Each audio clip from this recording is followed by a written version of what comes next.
Hello, I welcome you all once again to my channel Explore Education. I am Dr. Rashmi Singh, Assistant Professor, Department of Education, SS Khanna Girls Degree College, University of Allahabad. And this time I am going to discuss with you a topic which is in your syllabus, that is problems related to secondary education, assessment, infrastructure and professional development of teachers. हम लोग ने बात शुरू की थी concept historical problem and concept and historical perspective of secondary education, जहां हमने जाना था कि सेकेंडरी एजुकेशन ट्रांजिशनल भी है और टर्मिनस एजुकेशन भी है, टर्मिनल भी है, मतलब ट्रांजिशनल भी है और टर्मिनल भी है। अब बात कर रहे हैं कि सेकेंडरी एजुकेशन से कौन सी समस्याएं जुड़ी हुई हैं। तो इस बार मैं कोशिश कर रही हूँ, प्रयास कर रही हूँ कि हर टॉपिक को हम इस पॉइंट ऑफ व्यू से भी पढ़ें कि उस पर आधारित हम शॉर्ट आंसर टाइप और लॉन्ग आंसर टाइप क्वेश्चंस लिख पाएं, और इस तरह से भी पढ़ें कि उस पर आधारित ऑब्जेक्टिव टाइप क्वेश्चंस पढ़ पाएं। तो एक टॉपिक पर 2 बार मैं वीडियो रिकॉर्ड कर रही हूँ और आपसे शेयर करेंगे। यही आप लोगों ने पिछली बार भी किया था, यही इस बार भी करेंगे। तो ये मेजर वाले जिन्हें सब्जेक्टिव क्वेश्चंस के आंसर लिखने हैं। तो हम जानेंगे कि सेकेंडरी एजुकेशन में असेसमेंट किस तरह से समस्यात्मक है, इंफ्रास्ट्रक्चर की क्या समस्या है और प्रोफेशनल डेवलपमेंट ऑफ टीचर्स में क्या शॉर्टकमिंग है। तो 3 इंटरलिंक्ड प्रॉब्लम एरियाज है, जो समस्याएं हैं वो आपस में जुड़ी हुई हैं, assessment practices, infrastructure and resources और टीचर प्रोफेशनल डेवलपमेंट। कैसे असेसमेंट प्रैक्टिस जो है वो प्रॉब्लमेटिक है, क्योंकि रोड बेस्ड एग्जामिनेशन होता है, एग्जाम सेंट्रिक इवैल्यूएशन है और हाई स्टेक्स बोर्ड एग्जाम्स है, मतलब बोर्ड एग्जाम्स पे बहुत ज्यादा अनड्यू एम्फेसिस है। लिमिटेड है फॉर्मेटिव और होलिस्टिक असेसमेंट, यानी कि होलिस्टिक और फॉर्मेटिव असेसमेंट कम होता है। इंफ्रास्ट्रक्चर एंड रिसोर्सेज के संदर्भ में देखें तो classrooms, labs, libraries, digital access और टीचिंग लर्निंग मटेरियल की कमी है, जहां ज्यादातर गवर्नमेंट और रूरल स्कूलों में ये प्रॉब्लम है। और टीचर प्रोफेशनल डेवलपमेंट को देखें तो इनएडिक्वेट प्री सर्विस और इन सर्विस ट्रेनिंग है, teacher vacancies, over reliance on para teachers. Para teachers पर ज्यादा इन्फेसिस है, क्योंकि टीचर की वैकेंसी नहीं आती, जो और पर्याप्त हमारे यहाँ पूर्व सेवा और सेवारत प्रशिक्षण की कमी है। तो together these 3 problems reinforce each other. तो ये सब तीनों समस्याएं एक दूसरे को पुनर्बलन करती हैं। Poor infrastructure limits what teachers can do, यानी कि जब इंफ्रास्ट्रक्चर ही नहीं होगा तो शिक्षक क्या करेगा। और weak teacher preparation limits assessment quality, और जब टीचर ही बढ़िया तैयार नहीं होगा तो असेसमेंट कैसे बढ़िया लेगा। And exam centric assessment discourages the very reforms infrastructure and training are meant to enable. और जब हम एग्जाम सेंट्रिक असेसमेंट रखते हैं तो वो हतोत्साहित करता है उस सुधार को जो कि रिसोर्सेज ने और इंफ्रास्ट्रक्चर ने और ट्रेनिंग ने किया होता है। तो इस तरह से ये तीनों समस्याएं आपस में एक दूसरे से जुड़ी हुई हैं, इंटरलिंक्ड है। तो पहला शुरू करते हैं, problems in assessment practices, why the way we test students at the secondary stage needs reform. क्यों हम इस तरह से स्टूडेंट्स का टेस्ट करते हैं, सेकेंडरी स्टेज पर क्या रिफॉर्म चाहिए, ये जानेंगे। तो की प्रॉब्लम्स असेसमेंट प्रैक्टिसेस में क्या है, रोड मेमोराइजेशन ओवर अंडरस्टैंडिंग, समझ से ज्यादा बल रटने पे बल है। Exams reward recall of facts rather than application of critical thinking. Exam हमको बढ़िया नंबर से हम तब पास हो जाते हैं जब हम बढ़िया से चीजें रट कर जाते हैं और उनको वहां पर लिख देते हैं एग्जामिनेशन में, ना कि हमसे एग्जामिनेशन एप्लीकेशन या क्रिटिकल थिंकिंग पूछता है। Over emphasis on high stakes board exams, class 10th और 12th के बोर्ड एग्जाम्स पे बहुत बल है, इसने एग्जाम सेंट्रिक टीचिंग बना दी है, teaching to the test. Fragmented, unregulated assessment है। Before NEP 2020, there was no uniformity in norms across formative, summative and board level assessment. राष्ट्रीय शिक्षा नीति 2020 के पहले जो असेसमेंट था वो अनरेगुलेटेड था, अनियंत्रित था, फ्रेगमेंटेड था, टूटा हुआ था, बिखरा हुआ था, टुकड़ों में था। Very limited use of formative या continuous assessment during this school year, पूरे विद्यालयी वर्ष में सतत और संरचनात्मक मूल्यांकन बहुत कम इस्तेमाल में आता था। और assessment rarely captures socio-emotional, creative or life skill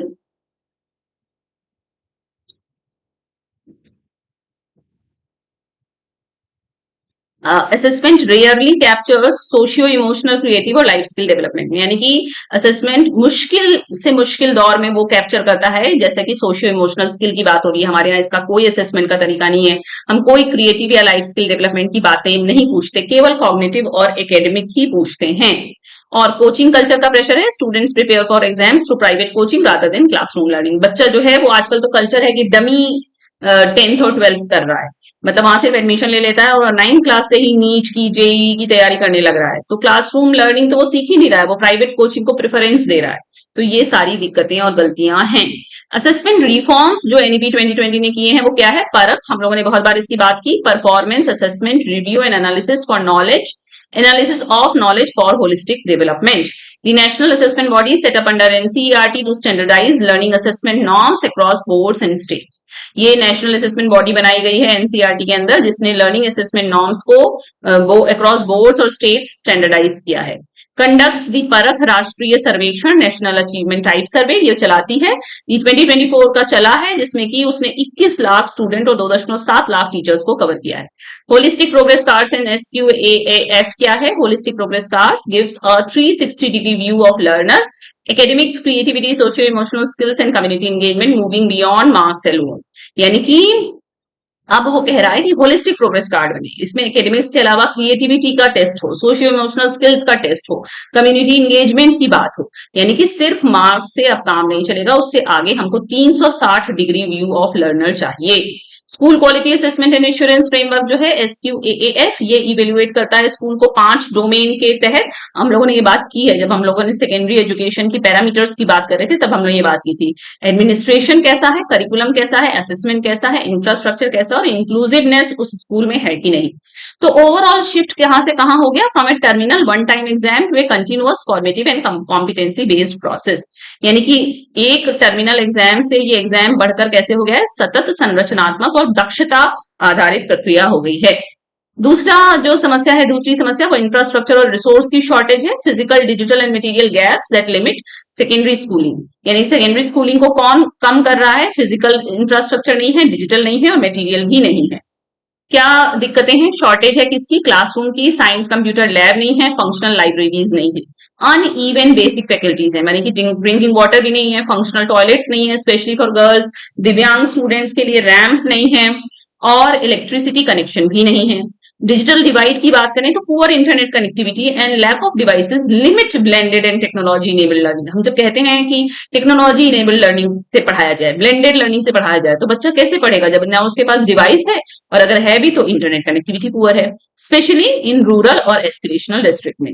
इनएडिक्वेट teaching learning material है हमारे स्कूलों में, स्पोर्ट्स इक्विपमेंट नहीं है, वोकेशनल एजुकेशन की कोई वर्कशॉप नहीं होती है. Infrastructure growth has not kept pace with enrolment and NEP 2020's ambitions. School number growth has been slow relative to demand. जो NEP 2020 की एम्बिशंस हैं उस हिसाब से इंफ्रास्ट्रक्चर ग्रोथ कम है. वो इनरोलमेंट के पेस में नहीं, मतलब इनरोलमेंट ज्यादा तेजी से बढ़ रहा है और इंफ्रास्ट्रक्चर कम तेजी से बढ़ रहा है. Wide rural, urban and state-wise disparity in the quality of school buildings and facilities. Rural urban का गैप कम है, रूरल अर्बन का गैप ज्यादा है और स्टेट वाइज बहुत डिस्पैरिटी है. मतलब किसी राज्य में बहुत बढ़िया स्कूल बिल्डिंग और फैसिलिटी मिल जाएगी, किसी में कम. मतलब ये डिस्पैरिटी बहुत ज्यादा है रूरल अर्बन की भी और स्टेट वाइज, ये कह रहा है. तो क्या करें? रिसोर्स शॉर्टेज जो है, फंडिंग, स्टाफिंग एंड मटेरियल्स. हमारे पास फंड भी नहीं है, स्टाफ भी नहीं है, मटेरियल भी नहीं है. Secondary drop out rate stood at about 14.1% in 2023-24. A key indicator that resource gaps translate directly into learners leaving the system.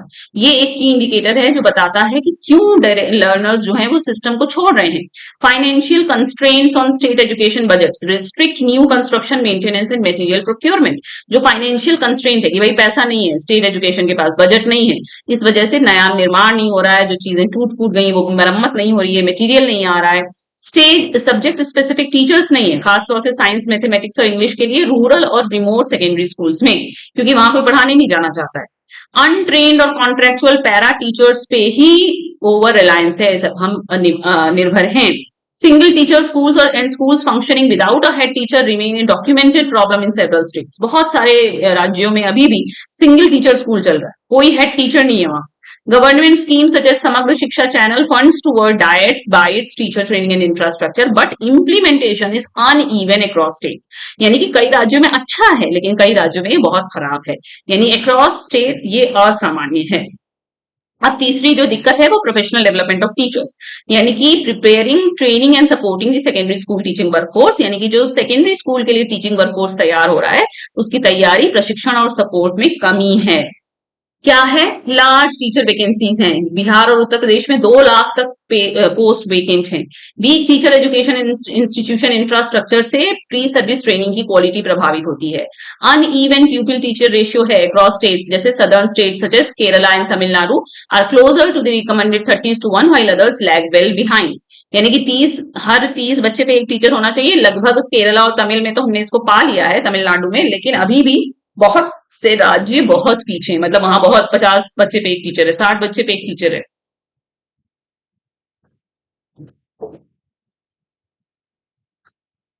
जो इन सर्विस ट्रेनिंग है वो भी कम है।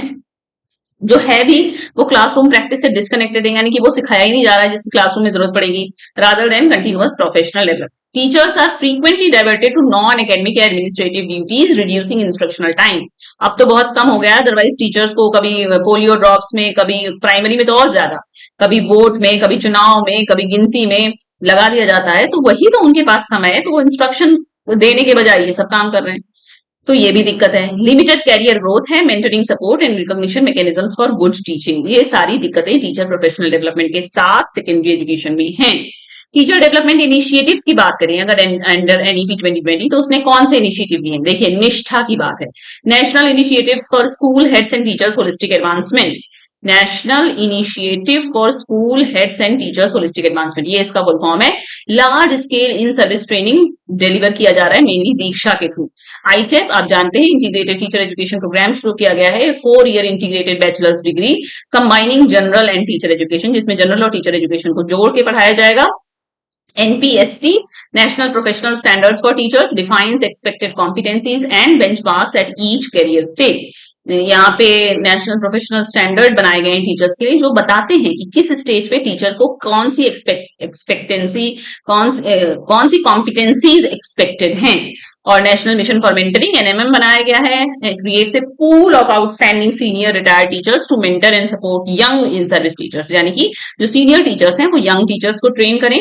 दीक्षा प्लेटफॉर्म बनाया गया है, digital infrastructure for knowledge sharing, जिसमें मल्टीलिंगुअल ई content और training modules via app, TV और रेडियो दिए जा रहे हैं ताकि लोग ट्रेन हो सकें।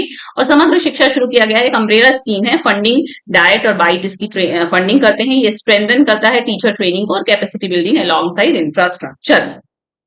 देन स्टेट वाइज डिस्पैरिटी है। देखिए, बिहार और उत्तर प्रदेश में 2 लाख से ज्यादा टीचर वैकेंसीज हैं। हम पैरा टीचर्स पे रिलायंट हैं, वीक TEI का इंफ्रास्ट्रक्चर है और सेकेंडरी ड्रॉप आउट ज्यादा है।